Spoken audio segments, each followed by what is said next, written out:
যাচ্ছিলাম ডাক্তার দেখাতে। অনেকটা ভোর ঘুম থেকে উঠেছি, তার জন্য বাসে আমরা একটু ঘুমিয়ে পড়েছিলাম। এখন দাঁড়িয়ে আছি, বাসটা দাঁড়াতেই ঘুমটা হঠাৎ করে ভেঙে গেল।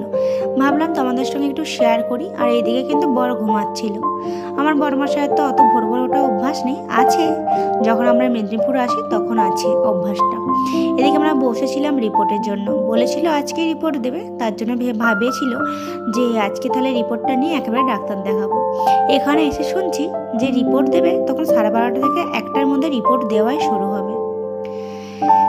তার জন্য অনেক রিকোয়েস্টের পর আমাদেরকে রিপোর্টটা দিল। দেওয়ার পর আমি এখন এসে বসে আছি ডক্টরের চেম্বারে। আমি এসেছি সার্জন দেখাতে। এসে শুনছি আমার আছে 29 নাম। আমার তো মাথায়টা অনেক রাগ উঠে গিয়েছিল। তো তারপরে এখানে যেহেতু আমাকে 29 নাম আছে, 28 নাম পর্যন্ত আমাকে বসে থাকতে হবে। আমার এইটা ভেবেই আমার একদম, আমি এক জায়গায় একদম বসে থাকতে পারি না, আমাকে ভালো লাগে না এক জায়গায় বসে থাকতে। প্রচণ্ড পরিমাণে মাথা যন্ত্রণা শুরু হয়ে গিয়েছিল। দেখো অবস্থা আস্তে আস্তে খুবই খারাপ হয়ে যাচ্ছে। আমি বুঝতে পারছি না যে আমি কি করব। আর অনেকেই জানো আমার শরীরটা খারাপ, কি হয়েছে না হয়েছে আমি তোমাদেরকে বলবো। ডক্টর কি বললো না বললো সবটাই তোমাদেরকে বলবো।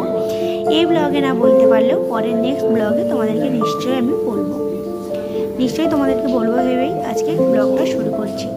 এতটা পরিমাণে মাথা যন্ত্রণা করছিল, আমি তো একটু ওয়াশরুমে যে মুখ হাতটা ধুয়েছিলাম, তারপরে মাথা যন্ত্রণা কমেনি। এদিকে আমি গার্ডারটা খুলে আমি হাতে নিয়ে আর এদিকে চুলটাকে খুলে রেখেছিলাম যাতে একটু মাথা যন্ত্রণাটা ভালো লাগে।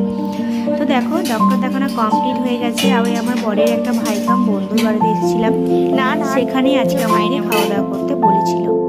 এসে কিন্তু আমি এখানে স্নান করে নিয়েছি, যেহেতু আমার শরীরটা খারাপ লাগছিল তার জন্য আমি একেবারে স্নান করে নিলাম। আর দিদিভাইকে বললাম যে তাহলে আমাকে একটা নাইটি দাও, আমি স্নানটা করে নিয়ে তারপরে ভাত খাবো। তো এদিকে ভাত বাড়ছে দিদিভাই। এদিকে কিন্তু অনেক অনেক কিছু রান্না করেছিল। এদিকে করেছিল ডাল, বাঁধাকপির তরকারি, মাছের ঝাল আর ছিল মাটন। আর এই মাটন খেতে তো আমি খুব ভালোবাসি। আমার বর তো মাটন চিকেন কিচ্ছু খায় না, কিন্তু আমি ভীষণ ভালোবাসি। যেহেতু আজকে মাথা যন্ত্রণা করছিল সারাদিনের পর, কিছুই সেরকমভাবে খেতে পারিনি। আর একটু খেয়ে একটু গল্প করছিলাম আর একটু শুয়েও পড়েছিলাম ঠেস দিয়ে। আর দেখো আমাদের কিন্তু বাড়ি যাওয়ার তাড়াটাও আছে। আমাদেরকে বলছিল যে সন্ধ্যের পর বাড়ি যাওয়ার জন্য একটু রেস্ট নিতে বলছিল, কিন্তু না, আমি ভাবছিলাম বাবান বাড়িতে আছে, কিন্তু একা নেই, আমার বাপি মা সবাই এসেছে, তাদের সঙ্গে বাবান সারাদিন আছে। তবুও আমার মনটা টিকছিল না, মনে হচ্ছিল বাড়ি চলে যায়।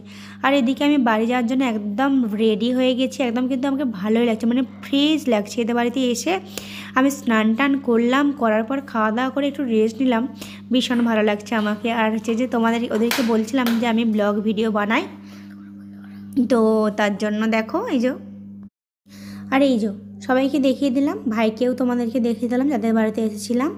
আর এদিকে আমি নিচে নামছি মানে বাড়ি যাওয়ার জন্য। ওরা যে ফ্ল্যাটটা থাকে খুবই ভালো, আমি কিন্তু এই প্রথমবার এসেছিলাম।